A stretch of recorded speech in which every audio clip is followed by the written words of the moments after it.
Hey, hey, hey! Welcome everyone. I'm Laurence here from Champion Your Gifted Child. I hope everybody is doing okay, getting ready for their weekend, um, preparing for that wonderful time that's the weekend with their family, with their gifted child.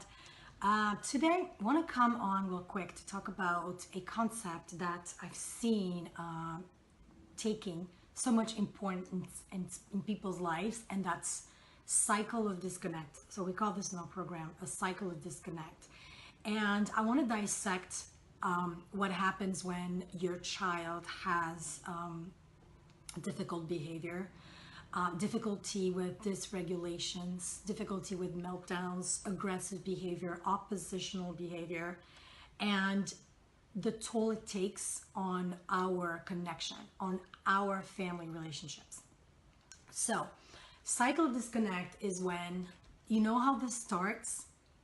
It starts when we internalize crazy expectations about what it is to be a mom, what it is to have a perfect child, what it is to be good citizens in this world. And we have those perfectionist expectations of things, how things should be, how things should work, right? And those expectations, really, what I see is we're being victims of those expectations because they're selling ourselves short, and we get so disappointed, right? And so it's that ridiculous expectation that your child, if the child is young, should sit still all day, right? And never have a challenging behavior. And your child should be absolutely perfect, perfectly well behaved at all times, and make you proud in the face of the universe, right? So that situation. And it's not our fault because it's something that we inherit from, one, our education, right? The values and ideas that we carried over from our childhood. And two, the environment. So the school environment, I don't know if you see psychologists or whatever. So all of this is combining to create a perfect image, a perfect avatar of the perfect child that doesn't exist. And so these are expectations right here, like completely up the roof. And I'm not talking about standards, I'm talking about expectations, right? And so, okay, we have an idea of what the perfect child should be, and it's very internalized, right? It's something that we believe in, right? It's almost like, oh my God, I need to produce this perfect child if I want to be a good contributor to this society. I need to produce this perfect child if I want to be fitting in this family. I need to, and that pressure accumulating on your shoulders is just unbearable, right? And so we internalize those expectations. This is how things should be, unfortunately. And so we leave this fantasy world, right? And so it's really a recipe for disaster because, guess what? Your child is not meeting all of those perfect, expectations. Your child is not, right? And so we become disillusioned. We hold on to that illusion that it's still good, that the expectation is valid, and I'll explain to you why. We hold on to the fact that this is a must for us to succeed in our life, to put forward this perfect little being into the world. And we ask ourselves then, what's wrong with him not to meet those requirements, instead of often asking, what's wrong with the environment, what's wrong with me, right? The tendency is to blame the child, like spotlight on the child's behavior and what's wrong with him, right? So, and that's when we start losing connection, because what we think we project. And your child already maybe is spending 8 hours a day not being fulfilled, not having their needs met, to come home to feel like they're never enough, that they're always falling short of our expectations, that only to feel our disappointment, right? Because we maybe have not yet mourned this perfect child, right? Maybe we're not aware of what we project. And so it's piling up, right? It's piling up. Your expectation is not met. The child is misbehaving. The expectation is even less met. Your child is misbehaving, and you get into that evil circle of the child is feeling bad and misbehaving, because a behavior is a communication, right? Dr. Ross Green, behavior is communication. Their behavior is showing that there's a dis-ease, something not flowing, something not going well, and behavior is showing a problem. Our expectations are not met. We become more rigid, and then this is when we start applying what was done to us, right? So hitting, spanking, crushing the child, being mean to the child, taking away everything. That's when we start doing that because we don't know what to do, right? So if this is that easy, here's my main question to you. Why are we not just going back, reducing the crazy expectations to levels that are appropriate, right? And that's just being smart. Like, I don't know if you're aware, but the SMART goals, right? They need to be specific, achievable, measurable, and all those things. So this is what we have in our adult life, but we're not projecting SMART goals to our children, right? So why don't we just go back and realize the expectations were up the roof and change them, right? Why don't we just go back and say, hey, okay, I've had subconscious conditioning in my life. My upbringing was very disciplined, and I don't give you permission to express your feelings. I'm sorry, let me change it. Why don't we do this, right? It could be one that we're so exhausted, and that evil circle has been going on for years and years and years and years. And we're so exhausted. We're so alone. We're nervous wrecks. We're completely lonely, and we don't know what to do, and confused. We have a variety of information in our brain from like internet or whatever, of things that don't work with our child. Even though we tried them, they don't work. We're completely lost. And when we're lost, we're weak, right? And when we're weak, we listen to things that don't work. We let people mentally abuse us into thinking we're bad parents. We let people weigh in our parenting and just sort of take over what we should do and what we should, right? So that's, I think, one of the reasons why we're not able to stop that cycle of disconnect.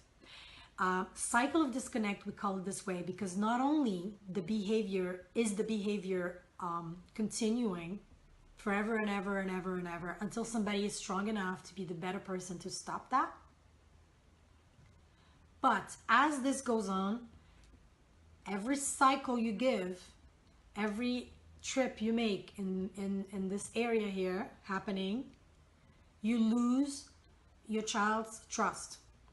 You lose the special connection that can move mountains, a little piece at a time. And when this happens, you become weaker, and the child can misbehave even more. We become more rigid. We lose connection. The child behaves a little more, and on and on and on. So that's why we call it a cycle of disconnect. We're disconnecting every time we fail to acknowledge that behavior is communication, and we fail to just help them, right? It's difficult, right? Of course it's difficult. I'm not, it's terribly difficult. And, that's the other thing. People make you believe it's so easy to parent an explosive child. When sometimes they don't have an explosive child. They have a perfect child that sits still, that does what they're told, that are not oppositional, that are absolutely perfect in that, and with those standards. So yeah, people make you believe it's very simple, very easy to parent an explosive, gifted child when they don't have one, when they have no idea what giftedness is, and when they don't have to live with this day in and day out in their homes, affecting their families, right? And so now that's the first reason. We're exhausted and we let in a bunch of ideas that don't work and actually only work to crush your child. The other reason why we're not able to stop that cycle of disconnect is because we had something in our childhood, something in our past that shaped the way we think, right? The way we think shapes our actions. Our actions shape our reality. So everything happens here, it manifests outside. So something happened, and something happened to us, and now we created this pattern in our mind. And this pattern is making us do the things we do, right? So in the world of coaching, it's sometimes called limiting beliefs, right? You had that thing happen to you. What did you make it mean to you? What story did you tell yourself based on that story? On that event, traumatic or not. It could be something ongoing that shaped your thought process. It could be a traumatic event. It could be parenting from your parents, right? And I know when I say that, people say, no, it's not that, Laurence. I love my parents. I could never think that of them. And it's just, hey, I'm just saying, let me give you an example, okay? Unscripted, I don't have this here. I'm gonna give you an example. If you think your parents' parenting is not affecting you, remember a time when your child misbehaved in public, and I'm sure you won't have any problems finding examples of a time your child misbehaved in public, and you had your parents around, or somebody that was very judgmental towards you, even in a near past, it could be recent, right? And you have a reaction towards that tantrum that you don't usually have. And you ask yourself, whoa, what just happened to me, right? And then when you deconstruct, you think, oh, I lost it. I lost it because this made me feel really bad about myself, And so this is what the past is doing to your present. It's making you analyze your presence and react to your present the way things happened in the past. And so that pattern that happened in the past is molding your present and your future, right? And so the way we like to talk about that is, it's like you have, actually I do have one here. It's like you have lenses. Those are heavy shades, so I'm seeing things in a much more negative way now. I guess things more obscure to me. I'm not seeing the light that's in front of me the way I would see it if I just removed the lenses. So your belief is acting as lenses through which you see your situation, through which you see a situation, and also that is making you act this way, right? To give you another example, the same meltdown in that same mall close to your best friend that was never judgmental to you is not going to trigger the same reaction of you. I can guarantee that. And it's because what happened in the past is still dictating our present and future, right?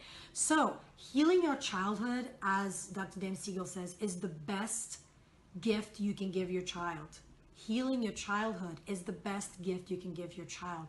And not only your child, but yourself. And reliving and doing that healing is so important, because you can't do anything about what happened, it's true, but reconstructing it in your mind is going to help you react differently in the future, in the near future, right? you can install and remove beliefs. So if you made this mean to yourself, if you had an abusive, any sort of abusive traumatic event when you were young, or even before, or even after, and you made it mean to yourself that you were not worth it, what happens now, today, and every day before that, what is happening now is that belief is making you act a certain way, dimming your lights, not going for what you want, risk adverse, always mitigating risk, always not going for what you really want, not having the courage to do this because you made it mean to yourself that you're not worthy, you're not deserving, right? And that's what's so terrible with the way we blame our kids for misbehaving, right? And I mean, I've posted a lot on ADHD this week, and it's insane how we blame kids with ADHD for their behavior. You don't understand. You have complete lack of knowledge, and yeah, you have a complete lack of knowledge of what ADHD is if you just think it's a behavior problem, right? And it's unacceptable because it's research and science backed, and so it's unacceptable to just say that an ADHD kid has behavioral problems, right? This way. Of course, it manifests like a behavioral problem, but you have to go a little deeper, right? So it's just, we have to methodically, objectively, consistently revisit our past when something hit our nerve, and let's just see, hi, and something hit our nerve, and we understand that we have this reaction that's subconscious, because all this is happening in a subconscious level. You don't decide tomorrow to snap at your child. You know that, right? Nobody decides to snap at their child that's misbehaving, that's been crying for 5 hours. Nobody. But something unconsciously is driving that snapping, right? And sometimes we'll say, oh my God, maybe I overreacted. And because it's subconscious, right?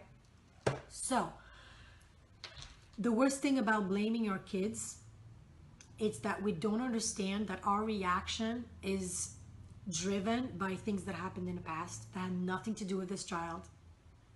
Yet we blame them for being different, for misbehaving, for bringing us notes every day from the teacher, yada, yada, yada, for embarrassing us in front of our family, for a variety of things, right? Making us feel like bad parents, making us feel like failures. We blame them. Actually, no, we shame them. It's very different.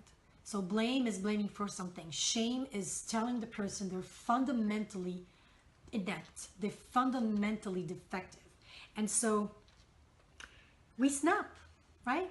We snap because of those things that happened to us. And so that healing work is so critical. It's so critical because if we felt powerless in the past, we're going to have a hard time listening to our child.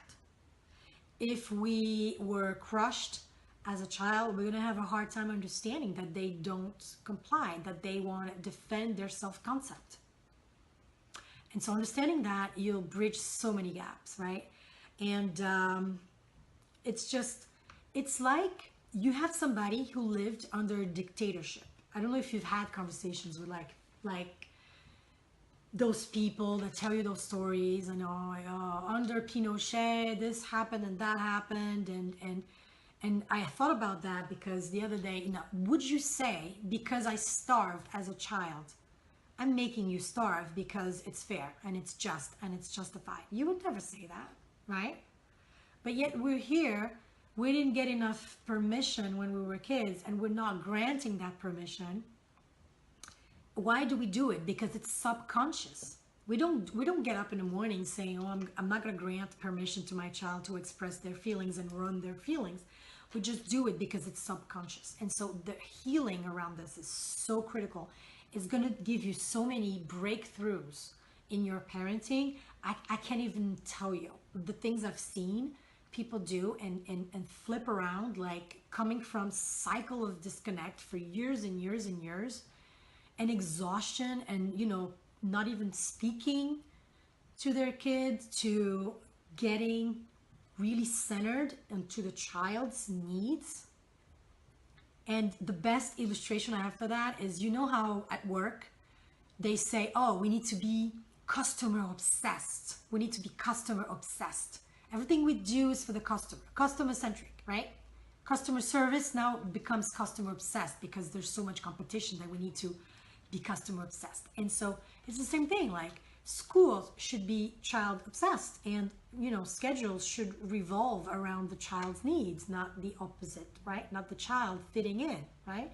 And parenting should revolve around making sure that the child's needs are met, and we can up the standards as the child evolves. And so it's just funny to think, okay, are we doing anything focused from a child's perspective? I don't think we are. Like, I think we're trying to fit in stuff we find around courses or things. We try to fit that in the child, and if it doesn't work, oh my God, he's so difficult. He's so challenging. I love this word, challenging, because you know what it means, right? It's a challenge, a true challenge, right? So I feel like trying to recenter on the child is so difficult these days, because there's so many environmental ways and reasons why we shouldn't do it. We inherit all those perspectives that the child should obey, that you're preparing them for the world if you crush their spirit right now. And it's not true, right? Because the world doesn't need robots. The world needs critical thinkers. That's for sure. Robots taking over our jobs, okay? So nobody needs robots. You need people able to follow, directions and have a certain structure to their lives, absolutely. But, intelligence is not something we should suppress by all costs, right? So this recentering on the child is so difficult to do, and we have so much pressure on us, right? Like, we're not taking care of ourselves as moms. We have crazy expectations. We need to be perfect. Our child needs to be perfect, well behaved all day, every day, 365, 24/7. And it's time we just say, I'm doing my best. I'm really fighting for my child. You know what? I deserve self-care once a week. I deserve time for myself. I deserve to recenter my thoughts. I deserve to not listen to insults. It's just, close your ears. You're a bad mom. Sure, no problem. Thank you for your feedback, right? And we deserve to have self-compassion, right? Self-compassion, because in the cycle of disconnect, what happens is the more we hurt, the more we resent. And somebody needs to stop that, right? So I resent my child for not behaving, making me feel bad. The child resents me because they feel bad, and yada, yada, yada. So how do we stop it? One, healing what happens that is triggering us, that is shaking us physically. And how do you feel when this happens? Maybe you feel like blood, being red with right? Physically, this triggers us physically in a way we do not control. So self-care, making sure we have compassion for ourselves, doing the healing work on what happened, giving more permission that we were granted. And wasn't it always the plan, right? So I was raised under dictatorship. I want you to thrive economically. The same thing, I should say. I was raised in a non-compassionate environment. I want you to have the best living, learning, and evolving environment in the world. And that's my only job right now. And I'll do it, right? So can we take one step further and stop that past from dictating what we do? And then we'll be able to stop that cycle of disconnect, because the more we connect, and unconditional love is crazy, because we fear that if we give the child that unconditional love, the child's going to continue acting up. That's the fear, right? I'm giving you too much. How do people say that these days? I'm giving you too much attention. Giving you too much attention. So I'm going to ignore you, let you break everything in your room and scream to death at night and not coming to help you because I don't want to give you attention. That's, I don't know about you. I have never done that. And actually I did at the beginning and it didn't work. And that's my shame because I let it happen for a while until I snapped and I understood it wasn't working. But anyway, the more we side with them, right then and there, when in the middle of the crisis is not the time we should teach, right? I don't know, what do you think? Do you have a teaching moment in the middle of a meltdown? That's crazy, right? We have to endure that meltdown. And when they're calm, just sitting with them, letting them know we love them when the child is really young. And even after gifted kids, they always need us to just hug them. And I think it's 2 minutes. I'm going to ask Steph on Monday. It's 2 minutes of hugging, raises up your dopamine. Right there. Laughter, all those things. And it's not because the child is misbehaving that we're gonna bless them with our total absence. No, we have to be there for them, right? And so wasn't it always the plan to give them more than what we had, so that they start with better and more things, so that they can accomplish more? Isn't that the plan, that your child be propelled higher than you, right? And so in that initiative, not to let your past dictate your future. And I know it's very deep. I know, I hope you're not expecting tips from me. I do work on that a lot, but mostly you'll have me as your mindset, right? Your mindset coach. Because I think mindset is what is going to enable so much out of your parenting. It's going to help you get your parenting back in ways that you don't even know. And that connection that's been hurt, that's been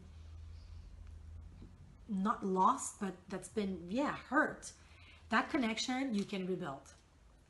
And to me, yes, you need to coach on regulating emotions, but this is ongoing, like forever, right? Because your child is gifted. You have to take this as a project, right? But I think the most important thing is the connection you have with your child, because the more connected, the more love you share, the more trust you earn, because trust needs to be earned. I don't know what definition of respect people have these days, but crushing your child while demanding respect, I don't really get that. So the more you earn your child's respect, the more what you say, anything coming out of your mouth, is going to have more weight. And that's what we're after.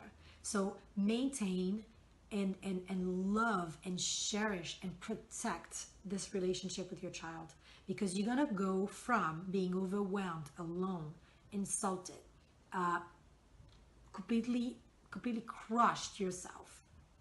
You're gonna go from that to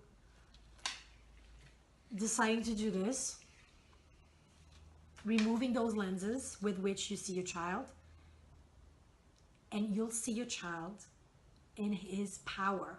You see all the opportunity, all the possibility, and challenges will no longer seem completely, like workable. They'll seem to you, doable, right? You can work on that. It takes the time it takes, but you'll work on that, right? Once you remove those lenses and you belong with your child 100,000%, and you nurture that connection, and that's your goal, to nurture that connection and never let anything do anything to it, you have so much weight. So your coaching is going to be a breeze. Your insight is going to be just the best, because you won't have those glasses, right? You just see what it is instead of seeing what happened to you and trying to replicate that, right? You won't try to replicate anything. You'll just adapt, retrospect, and adapt, and just lead with love. You know, as a fierce gifted mom you are, right? And so this is a little bit I wanted to come live and talk a little bit about a cycle of disconnect, because it's heartbreaking to see exhaustion and gifted moms sometimes to see that disconnect, that that's it's terrible, because you are your child's best protection, you're your child's best ally, you're your child's mirror. The way you speak to your child is their inner voice, right? You're your child's self-concept, right? So they see themselves through how you see them. And so it's so sad, and there's so much impact on the child. So preserving that connection, and just, yes, we need to redirect, but let's just connect first, right? Connect and redirect, from Dr. Dan Siegel. I live by that, and it works so well. Once you connect and you calm them down, and you assure them you're there for them, oh my God, you're it's just everything you do becomes like accepted, and they're listening in, and they're ready, and just have it's just so challenging that dysregulation is something that's so prominent with the gifted children, right? That's what makes it difficult, right? That's why we should always delay the teaching moment, but until the prefrontal cortex gets into the command again, right? Is in charge again, and can delay gratification, and regulate movement and emotions, and just get the child prepped to listen to you, right? But you need to connect. You need to connect. You need to connect, right? So I'm so excited for the weekend. I hope you are as well. As always, please like that video, put in a comment, put in a hashtag replay, and ask any question.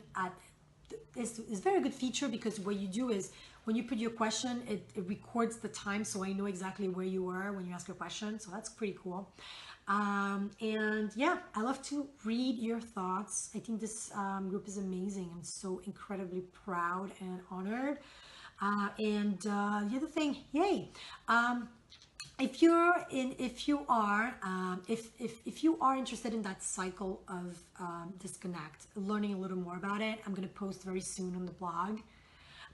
This is really extracted from Champion Your Gifted Child program. So gifted moms, if you're in the program, you know exactly, because we go really in depth on this, and we share the tools to have a radical honesty gifted mom moment, to really look in the past and look at what patterns up here in our brain are causing us to snap, and causing us to see things in a way that's not really serving your child, right? So